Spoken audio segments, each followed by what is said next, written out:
Welcome, everybody. We do this on Monday, Tuesday, Wednesday at 10 a.m. Eastern. And I buy cards, I answer questions. So you guys can begin calling into the queue. I'll drop the phone number right here so you guys can begin calling in. And then what I like to do on Tuesdays, selfishly, because I lack the time to actually buy cards, is I'll just buy cards in front of your faces and show you exactly what I'm buying. So while I let you guys call in, I actually haven't been on eBay in probably 6 days, 5 days. So I've been using this search recently, just seeing what quarterbacks are ending. Let's just see what's out there in the ether. I don't think I've ever used that word before. What's out there in the ether? And when you call in, just call in once. You don't need to call in multiple times. I promise. CJ Stroud tops dynasty. Wow, that's an interesting card. Michael Penix one. That's not a. This is not a. I'm not a big mosaic guy, but that's not bad. Penix 101. Tops Stroud. Oh, wow. This is a nice one. I might bid on this just because it's such a one. It's a good card, optic contenders, but two, it's such a shitty picture. People are not going to want to bid on it. Let's see what this thing's worth. Let's see if there's any sales. I'm actually pretty interested in this. Malik Willis, optic contenders, auto gold. Oh, wait. Error. That's not good. Let's go back to card ladder. There we go. Optic contenders 2022 gold. Malik Willis auto. Oh, one just sold for $750 raw. Is there anything else? Pia. Wow, this is a good. Wow, whoever bought this is gonna make so much money. This is a great deal. $2,000. All right. I know what I want to bid. Sorry, I gotta stop sharing my screen while I bid because there's some bad apples out there that steal my cards, which is honestly I would do the same exact thing. So I don't blame you guys. I've been listening to a lot of. I'm not a big country guy, but Ella Langley, you guys have heard of her? Pretty good. Just a pretty good voice. All right, that's a solid bid right there. Wow. Man, I have so much McCarthy, but this is such a nice card. Oh my lord. I have to buy this. And McCarthy's a risk man. You know, if he doesn't start, that's not going to be good for my money or for what I've been saying the past few months. But his stuff is so cheap. Oh, let's just see what it's worth. I think I have to buy this. 2024 Mosaic McCarthy Gold out of 10. You guys can begin calling into the queue. Gold out of 10. Are there any sales? Number 310. Oh. 310. Okay, there are no sales. So let's do this. A PSA 8 did 560 all the way back in July. And let's see how much his value has dipped since then. Silver Prism, PSA 10, McCarthy. So what I'm going to do to get a gist on his value is just look in the past year and see what he was worth then till now. So July 24th, 567, July, right around here. Silver Prism PSA 10 was like almost $500, and today it's 200. So it's down like it's like 40% of what it once was. All right, that gives me a good indication of what this should be worth. If a PSA 8 at 560, it's like yeah, all right. I know what I want to bid. Oh man, I thought I had bought him enough McCarthy, but this is such a nice card. I have to. All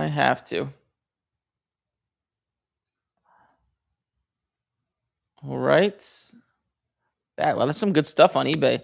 I'm not a big downtown guy. I wish I was. Then I'd be able to buy more cards at card shows, though. I do buy a lot of them and make some decent money. Oh, this is a nice one, too. Oh, my goodness. Wow. Look at that card of Malik Willis. Oh, this is also really good. Oh, and oh my lord. Probstein's going crazy. I'm about to have an aneurysm from all this. Wow. Look at all these good cards. Probstein's going off right now. Holy shit. Let's see what else he's got for sale. Let's see, how do I look at just Mr. Probstein's cards? Let's do like minimum $200. See what he's got ending. Can I sort by sport? No, and just as a heads up, I do have a hard stop at 10:45. It's too much random crap. Wow, look at all this good stuff. Wow. Okay, I'm gonna have to bid on this. Oh man, I gotta bid on this now. Let's see what this is worth. Let's go after the white sparkle prism. One just sold for 1,700. Let's see. What do I think I can get the best deal on? Wow. So this was one did 7. Oh, I can't bid on it. Look how much it's up. I can't bid on this. It was like $700. Yeah, no.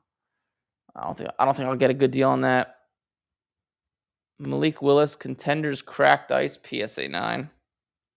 That's always an interesting one. Malik Willis. So PSA 9 did 1,100. And then $635 a few weeks prior. Oh no, that's Optic. So that this is Optic Contenders, and then this is regular Contenders. Yeah. Let's just see all graded sales of this card. Damn. Look at what it was worth in December. Could have got it for so cheap. It was like $500-$600. Now it's doubled already. I'm not gonna do this one. And let's just look at a ticket stub. This is number 2. What's this number 27? 2022. Contenders Auto Malik stub out of 7. You guys can see it's not really about the player. It's more about the specific type of card. Let's just see. There's no sales of this. It's a Beckett 9.5 sale of $695. This is at $860. This is at $710. There was a, so I'm gonna bid on the cracked ice, and then I'm gonna start taking callers. Let's just make a little bid there. All right. We're locked in. Wow, that was quick. That was pretty fast. All right. Let's let the callers rip. I do have a hard stop, just to let everybody know, at 10:45 Eastern. So that's in about 35 minutes. I paid a doctor to like do a super advanced study on like my blood and my vitals and all that stuff. I don't really need it just to like optimize, to be honest. And can't go wrong with optimizing for your health. And the queue has started.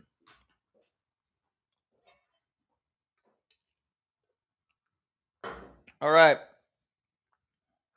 Calling you back, Miami.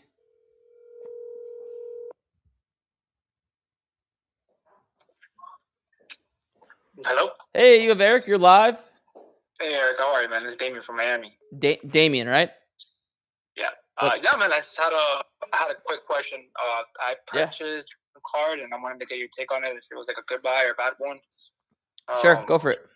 It was a Malik Willis. It was last night. I purchased it was a Silver Prism Auto. Okay. The number was 03. I got it for $400.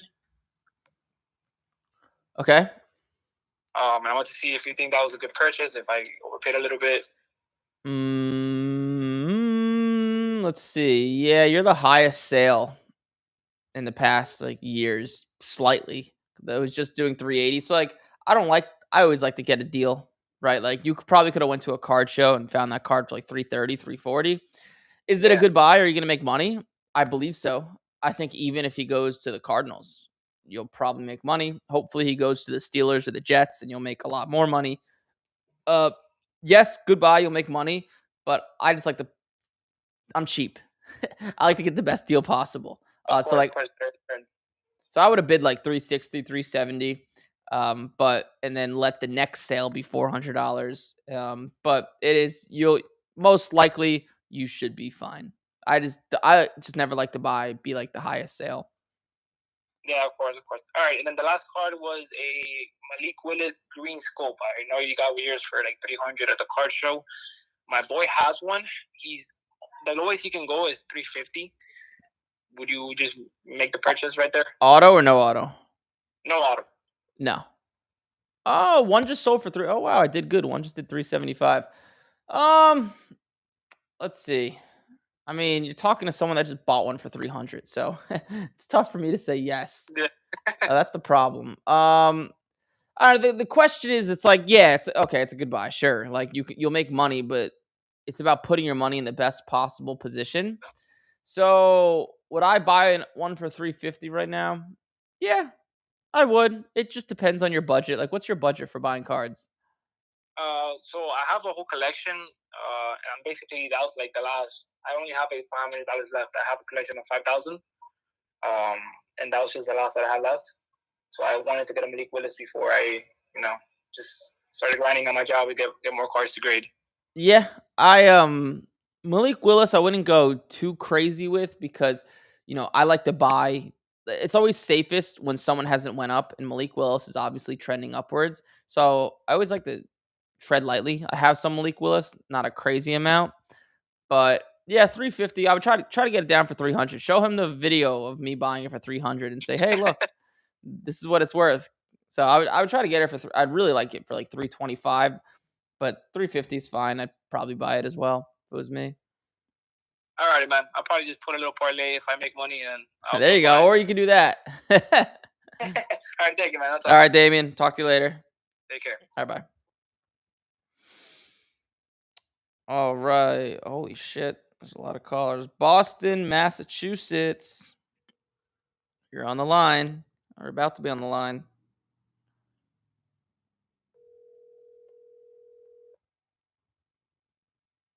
Ooh, 12 a.m. in Korea. Welcome. Welcome, Gabber Kim.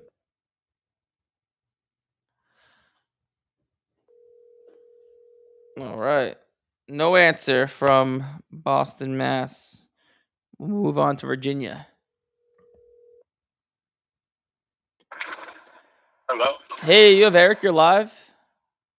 Oh, what's good with you? What's up? This is Ty from News, Virginia. What's up, Ty? How can I help? I got a business question for you. So, sure. I'm a truck driver. I've been vending on and off the shows since 2020. Okay. Trying to go into vending and doing shows full time. So, I was wondering, what would you recommend, like inventory and bankroll wise, would be sustainable to just, do shows full time? Well, how would you approach that? Yeah, if you're doing shows full time, you probably want to be setting up, not walking around. And no, I've been vending since. Oh, you've been vending. You've been vending. Got it. So it depends what shows you're going to, right? The biggest ones you'd want more. So like the biggest one. I do Dallas when I can, and other than that, it's kind of local. But being that I want to take it full time, I would be more into traveling. And I'm already a truck driver. I drive coast to coast, so I'm used to traveling. Yeah. Go ahead. Sorry, I was gonna say, so like if you just do the math, right? Let's say you're traveling to Dallas. It's gonna cost you a few $100s in a plane ticket, a few $100s in hotel, food, this, that. So like your expenses are probably gonna be about $1,000. And in order to just make it worth it, like at the minimum, going to Dallas, you'd want to profit after expenses at least like 1,500 to 2K. So to safely do that, you probably need about at least at the minimum $10,000 in inventory, like $10,000 in card value in your booth to sell, and then at least another like few $1,000s in cash to spend on cards at minimum. Obviously, more the merrier, but because you're paying traveling expenses, so like, and you could expect to make like 20% of what's in your booth, roughly. So that's how I would look at it. I'm not asking about like one show in particular. I'm asking, and like I said, I'm a truck driver. So in order for me to retire from truck driving, what would you say would be a Okay. comfortable spot for my inventory to be at, What do you or cash wise, how or both? yeah, how much would you need to make per month to replace your truck driving income? Um, at least to replace truck driving 6 to 8K. Okay, so let's just go at 6. So 6K, yeah, if you have yeah, man, if you have like 6K, you would need like mm, I'd say like $12,000 to $15,000 at least in cards or cash or together both going to shows almost every week to roughly make that. That's actually a lot friendlier than I thought. Yeah. But that's why I called and asked your perspective on it, because I was thinking in order to do so comfortably, I would need maybe 50 to 100K. Nah, you But don't need that much to make that. Like I'm talking like minimum. Like you probably want to be comfortable like 25 grand at least. But it's like an interesting thing because all it takes is one deal to make your whole month, right? Like I could tell you yeah, I went to a show in Atlanta a few weeks ago and this guy came to me with this card, a Victor Wembanyama. His nephew pulled it out of a box. It was a gold select rookie. Long story short, he gave it to me for $4,200, which is a great deal. It got a PSA 10, and I'm gonna sell it for probably about 12 ish to 15,000, and I'm into it for 5 grand total. So that makes your month right there. So it's like there are ups and downs to every month as well. It's not like you'll make 6K every month. You might do really good one month. Next month's a little slower. So keep that in all mind. right. Let me throw one caveat that I maybe forgot to mention. So I do have 3 children. So do you think 25K would be sustainable to take care of a family of me and my 3 kids, or maybe I should be a little bit more inventory and cash heavy? That's so that I mean, what's your between taking care of your kids, your mortgage, your expenses, your bills? So What's your monthly expenses right about now about 3 to 3,500 a month. And I do have other incomes outside of truck driving. yeah? But I'm trying to make the car business the main. But the great thing about it is you don't need to like just quit your job and go full time. Like go start going to shows, calculate how much money you're making, and then once you're making enough, then you can quit your truck driving. Like we don't need to guess, but my guess would be like, comfortably like at least 25,000 in cash and cards and going to shows almost every weekend. Then if you have like, but the more money and inventory and cash you have, the less shows you have to go to, right? Like you could go to like the West Coast card show, which is obviously a really big one, and just go to that show once in a month and don't go to any other show. But if you have $100,000 in 50 grand in cash and 50 grand in cards, you'll make way more than 6,000 in profit, like I did. So the more you have, the less shows you have to go to be able to hit that. Okay, that makes sense. Yeah. Cool. But I appreciate you kind of like giving me kind of a guideline. Yeah. Go for, because I'll tell you, one, driving trucks coast to coast. Yeah, it's brutal. Week in, week out is and it actually keeps me from doing shows. Like I would much rather be doing something like that I enjoy doing, socializing, conversating, making deals, meeting new people, versus being cooped up in this truck all day, Yeah. every day. Bro, I hear you. I could only imagine being in a truck that long. I'd go crazy. And I only get to shows maybe once every month or every 2 months, whenever I can squeeze them in. It's long story short. Yeah, so maybe your best solution is go to a show or two, see how much you make, then maybe start to go part-time with the trucking. We'll go to more shows and then eventually, leave the trucking. That's the goal. But yeah, I know you probably had callers in the queue. I'm gonna get back to why I was just watching you Cool. on my phone while I'm driving. So, Cool. Well, be safe. Don't watch the road. Just listen to me. No, I'm watching the road. I'm listening at the same time. I got a nice little setup. I'm good. Okay, cool. Awesome. Just call Right, back in. appreciate Keep me updated how it's going. No, I'll definitely give you a call when I make my next move, or I might run into you at a show because you do a lot of shows that I'm interested in at least going to, if not setting up at. Yeah, that sounds good, man. I'll be there. It was a pleasure meeting you. Call back in. Yep. Any questions? So Just yeah, let me know. remember my name. I'm Ty. Ty from Virginia, drives trucks. Got it. Yes, sir. All right, cool. Talk to you later. All right, take it easy. Ty. Unfortunately, I'm just bad at remembering names. All right, that was Virginia. Tampa, Florida. We're calling you back. Hello. Hey, you have Eric. You're live. Hey, Eric, it's Jeff Tampa again. Jeff, right? Chad, right? Yeah. Chad. Sorry, I know I'm a shithead with names. That's fine. Dude, I was in the military, so that part of my brain, I think, died because we looked at everybody's last name on the shirt. Awesome. Well, that part of my brain never even existed, so. I just killed on my last PSA order. Nice. My biggest order yet. You're talking like probably value $14,000. Profit at least $8,000. Nice. What kind of stuff did you buy? Mendoza shimmers. I PSA 10 at Josh Allen downtown, and it's just stuff like that. So I got a lot of upcharges on this order. That's upcharges are good. That means you're most likely making money, right? Yes. But what I wanted to tell you is my clientele base is expanding significantly. I've met with guys. They're showing up with cases that are like $500,000. Nice. To like look at.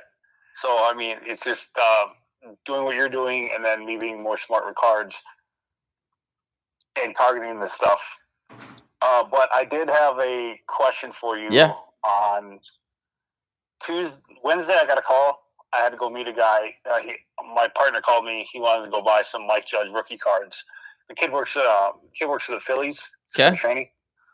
So I met him at International Plaza. I think we went to Whiskey Cake. He had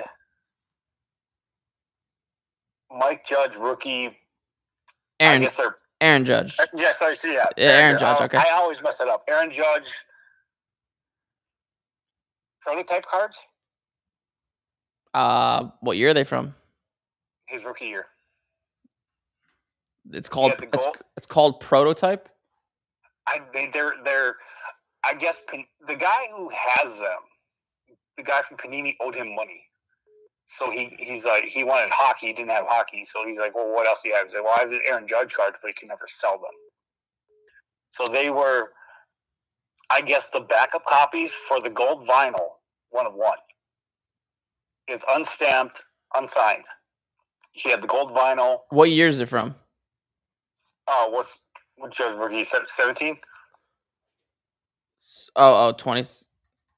Okay. But he had the copies. Yeah. Of the gold vinyl, the aqua, the blue, and the red. Okay. But they were all extra copies. Okay. You know, Panini printed extra copies. You know, so the gold vinyls were 1 of 1. But I had one in my hand. It was unstamped. The bottom was white for the signature block. And have you ever dealt with this situation? No, I have not. Because I called them the 1 of nones because they're not supposed to be in circulation, which could add to their value. Yeah, it's a niche thing. Yes. I would only buy it if I got a really good price. Because no, I wasn't gonna buy them because it's like we can't resell them. I gave him the best advice to like go to Panini and say, you have these cards, you acquired them legally, you know, they're not stolen. Yeah. And do you want to buy them back at a fair market value? Or I suggested if Panini says go pound sand. Why can't you sell them? Why can't he sell them? They're uncirculated cards. They're unstamped. These cards were never supposed to be in public. You know, it's kind of like the Honus Wagner T206. Why they're so valuable is because he wanted them taken out of circulation, which makes them more valuable, and you could sell them. It sounds exactly. It sounds like it's something that could be sold. Well, but that's the thing. It's like, so the kid's hitting me up. He's waiting for Panini to get a hold of him for a buyback offer. It's just like, this is such an odd situation. Yeah, one, I would need to see the cards to know exactly what you're talking about. But it would give me a better understanding. But so maybe tomorrow, call in, send me a picture. But it sounds like it's something that could be sold. But yeah, send me a picture. I would just need a picture. Okay. But cool. Any other questions or ways I could help, Mr. Chad? No, just saying your advice is working, and I have the potential to have my once my next 3 orders come back, do $10K in a month. Nice, dude. I'm glad what I say actually works a little bit. All right, it's good to know. Yeah. Call back in with that picture tomorrow, man, and I'll try to hook it up and let you know what I think. All right, Chad. Talk to you later. Congrats on the success. Thank you. All right, bye. It's nice to hear people that take my free advice to make money. Not a scam. That's good. Hello. Hey, you have Eric. You're live. You hear me? Oh. Hey, Eric. Hey. It's Hershel. It's Russell, you said? Hershel. Hershel. What's up, Hershel? What's up, brother? Enjoy your show. Quick question about something I pulled out of some stuff I've had sitting for a couple of years. I've got a, do I go to SGC or PSA, or do I just, not buy it, but do I just try to sell it? I pulled out an Esmeralda Valdez blue lunar refractor, tops to, is it Bowman? I have to look back. But it's the blue lunar refractor Esmeralda Valdez to 150 autographed, and he's getting some heat lately, the spring training and such. And I'm thinking maybe I should try to sell it. It's been sitting. Didn't even know I had it until a couple of days ago. Okay. Considering also grading it, or not maybe PSA but SGC because of the speed. But I wondered your thoughts on that. PSA. What's the card worth roughly? Here's maybe a second part of the question. Extremely not many sales, I guess, because this guy was just he wasn't much until here recently. See a PSA 10 for $305 here at the end of February, and then a PSA 10 for, I want to say it was $200-ish at the beginning of February, and very low raw sales on the card. Yeah, I would. Well, my straightforward answer to you would be send it to PSA. I think. Do you think it's taking a pretty good chance with him? I don't know whether he may get called up or not. I know he's heated up for some reason. We don't know, right? You don't know. I don't know. Nobody knows. But PSA would be your best shot. Well, man, that sounds. I think it's a good looking card. It looks pretty centered. Yeah, just make sure just make sure the corners are good. Like the corners are sharp right angles. If that's the case, then I would send it to PSA. You could use if you want to be fast, use like the $75 service. If you want to be really aggressive, so you get it back really fast. And I didn't even know this because I probably pulled it back when I was actually still ripping boxes before I found your show. So it sat for quite a while. Yeah. But other than that, also on the PSA, there are 25 graded and a 44% graded clip. Do you think that's enough to make an accurate judgment off of the percentage of 44%?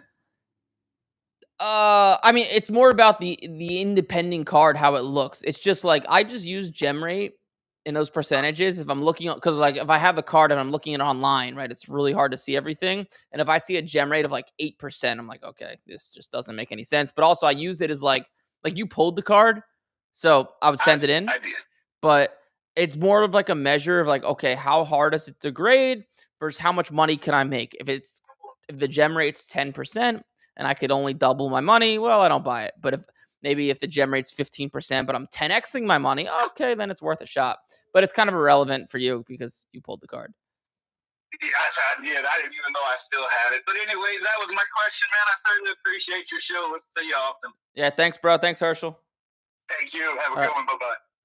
Yes, we have a hater in the comments. I've been waiting a long time for this. You should call in, Goading. I see that you said he sits there with a Goodwill suit on and tells him to buy them.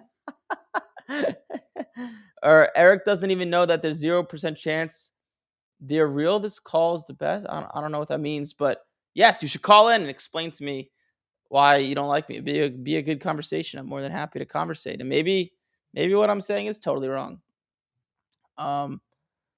Oh yeah, there's some juice in the comments. Not enough considering he would still spend his time watching and spending energy to try to insult someone. Oh, you're protecting me. Thank you. I appreciate that. But Goldie, you should call in. I'd be more than happy to answer. I'll jump you to the top of the queue if you'd like. That was Louisiana. This is Utah. I do have a hard stop in 10 minutes, just to let you guys know. Oh. Hey, you have Eric. You're live. Hi, Eric. This is Mike out here in Utah. Mike, what's up? Mike from Utah. Well, I've called once before and love your show and Thanks, kind of man. been obsessed with the podcast and all your stuff you post on Facebook. And Thanks, it's helped man. me out a lot lately. Appreciate it. Does your wife hate me? Because that's usually what happens. She's not the biggest fan, but she still allows it. It's okay as long as you're enjoying yourself. Be a little selfish. It's okay. So recently, I just I have a couple of cards that are $1,000 range. They're graded, right? But yeah, I've been kind of I've been watching your stuff. I've been going out kind of bartering, picking up cards for $5-10 that might come back in the $100-$150 range, trying to send those in and flip them real quick. So I got about 50-something cards in at PSA right now. Yeah. But my question is, I've got a couple of I've been picking up a lot of case hits, Genesis cards, Dragon Scale, stuff like that. Players that aren't super huge, but they're still super nice cards, numbered to 8, numbered to 10, stuff like that. Would you recommend continuing to pick those up and grade them and hope for the best? That's a broad question, my friend. You've probably heard me say this before. That's like asking me, is this girl pretty? Well, I don't know what she looks like. So very, very hard for me to answer that question. Generally, no, I would not do that. I would, if you're buying football, I would only stick to quarterbacks. They're just much more liquid. They go up much more in value if you're buying them at the right time. And then also, like the margin from raw to graded is usually much higher because they are in much more demand. It's hard to make money with I don't know, like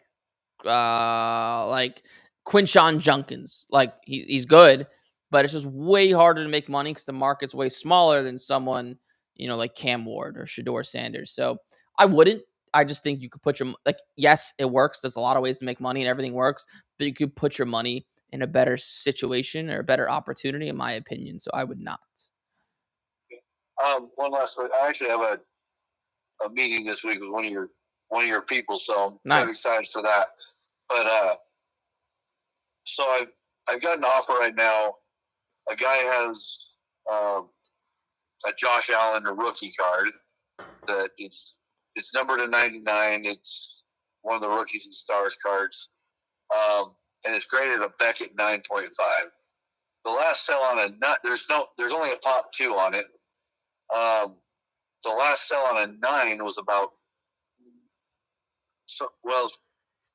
it sold on it was listed on eBay for 120. Scratched down. They took a best offer on it, so I'm assuming somewhere around 100. Okay. But for a 9.5, he wants around 350. Nah, run away. Run away. I didn't know how much that difference between a PSA 9 and the Beckett 9.5 would have been. But it depends on the card, but if a card's $100 raw, a PSA 9 will be around the same. A Beckett 9.5 will be like this is general, it depends on the card, but like 1.5 to 1.7x that. It's like 150 to 170. And then PSA 10 will be like 220 to 250. It depends on the card, but somewhere around there. All right. Well, thank you, man. That's my question. Cool, man. Stay warm over there. Okay, thank you. Bye-bye. Yeah, bye. All right, Denver, Colorado. Is this the person calling that I stole cards from at the card show? No, I'm kidding. I'm not. I don't steal cards. Eric, how's it going, man? This is Casey from Denver. Casey, Denver. Tall, dark, and handsome Casey. He wasn't lying, by the way, just to let the audience know that he called in saying he wanted to meet me at the card show. I asked what he looked like. He said, "It's tall, dark, and handsome." He's actually tall, dark, and handsome. So I thought you were lying. I thought you were going to be like 5'3" and super overweight with glasses and acne. So I was surprised. That would have been more funny. Yeah, that would have been. Sure. That would have been actually.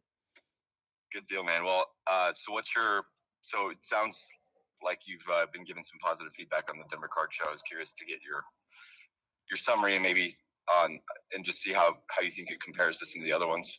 Yeah. So good, not great, but very good. So okay. It's a big card show, which is good. And it's like give and take because there's not many big card shows in Denver. Therefore, the foot traffic was fucking crazy, right? Like on Saturday, like Friday was really busy. Saturday was so busy to the point, and there's so many people walking around that usually what I do is the last hour of the show, I pack my stuff up and walk around before I leave. And I don't even do that because there were so many people like in the hallways or whatever you call them, where like my cameraman couldn't even get around, and like I would have trouble even talking to vendors, so that it was packed. But part of the problem is that as a vendor and setting up, there were so many local people, right? So many local people just, ooh, like this Babe Ruth card is cool. Let me look at, right? People without any actual interest in buying anything, which is fine. That always happens at card shows. But because Denver, there were so many locals because stuff like this doesn't come there that often. It kind of, like I'd say like at a card show like Dallas or West Coast card show where there's way more actual intentional buyers. Maybe half the people that come up to your booth make an actual offer on something, but Denver, maybe like 25%, 30% of the people that will come up don't actually make an offer. So that was the only problem. But there'd be like 5 people at my booth at once, but only like 1 or 2 would actually be interested in buying anything, and the other 3 would just wanted to look at stuff. And like I didn't want to seem like a dick and like, you know, not show this person my Babe Ruth card, right? But that was the only like downside. But you know, that's a good problem to have, too many people. So, but it was good. Sure. Okay, cool. So it sounds like, I mean, that's the biggest. I'd only been to one other one, and that one was substantially bigger than the last. And so I would agree with the sentiment. Maybe a little. It's a growing market. We'll see. Hopefully it does. I noticed there wasn't a ton of high end from some of the vendors either. Yeah. That was the other thing. Yeah, honestly, the vendors were like kind of meh. Like it wasn't like I don't even need high end, just like decent cards. There wasn't much good vintage, like so much Pokemon, which is okay. And then like the cards vendors, there was a few that were good, but they were kind of like meh. It was like not that great. So but in terms of the foot traffic, it was great. Good. I'm glad you had a good time. One question, I guess beyond that was, what's your opinion on Joe Milton? I've sunk a lot of money into him, and it's all been like over the last, call it 3-4 months. So post last preseason and trade and all that. So I feel like my entry is at a pretty good level. But with his contract and Dak's contract, I don't know. I'm debating whether I should just continue to hold on him or actually exit. Yeah, I mean, he's Dak's backup, right? So he's going to continue to be the backup. I don't think there's much there. I think his value will stay what it is, and that's kind of it. So I mean, it's just like a question of like, who knows, right? Like maybe Dak gets hurt and he starts and he becomes the next Mahomes, right? Like probably not, but who knows? But I like to put my money in things where I'm taking an educated guess as to why this person will go up in value in the next few months. And Joe Milton, I just don't see any way he goes up in value. Maybe he plays well in the preseason, but he's still not going to start. So it's not going to go up that much. So it's not something I'd ever put my money in because I think my money could be better put in a different spot. Got it. Okay. So exit if I can catch a bump preseason, and then otherwise it's an injury or bust pretty much. Yeah, it's just I just like your only hope is Dak gets hurt, which could happen. He starts and then he plays well. So the odds of that happening, not high. It could. Probably not though. So therefore, I like to put my money in stuff much more predictable or try to. Okay. Cool. All right, man. I appreciate it. But Casey, let me give you some restaurant advice in Denver. Okay. Kavi, what was the place? SAFTA? I'm not. I just there's a restaurant. I'm not gonna destroy. No, I am gonna destroy them actually. Restaurant SAFTA, very expensive. Probably not worth how expensive it is. I'll leave it at that. Fair enough, man. Unfortunately, Denver's not known for its food scene near as much as other places. Although I will tell you, have you been to what's the cheeseburger spot called? So Dalton's Cheeseburger. I have. It's been that's kind of in the Rhino area, right? I don't know what that means, but it's in the middle of a dive bar. It's a suburb of downtown. Yeah, it's like there's like a mini golf course right behind it. Okay, yeah. Great cheeseburger. Well, I mean they're like $17 for a burger, but great cheeseburger. Like wow, very good. Good, man. Good. All right, so avoid the other one. Yes, avoid the other one. Go get a cheeseburger instead. All right, Casey. I'll talk to you later. Appreciate it. Yeah, thanks, man. All right, bye. We were using a hotspot at the card show, but that doesn't do any tricks. So we have a solution to the next one. But guys, I have a hard stop, unfortunately. The next card show will be good connection. But I'll be live tomorrow again. We do this Monday, Tuesday, Wednesday at 10 a.m. I got to talk to a doctor. There's nothing wrong with me. It's just optimizing my vitals, just something I'm interested in. And yeah, the haters are strong today. Honestly, I thought when I would start this podcast, because like I get a lot of shit online, I thought I'd have more haters call in, and that'd be fun. But I haven't yet. But they'll come. But cool. I'll see all you guys tomorrow, 10 a.m. Eastern. Go subscribe to the channel. I'll see you tomorrow.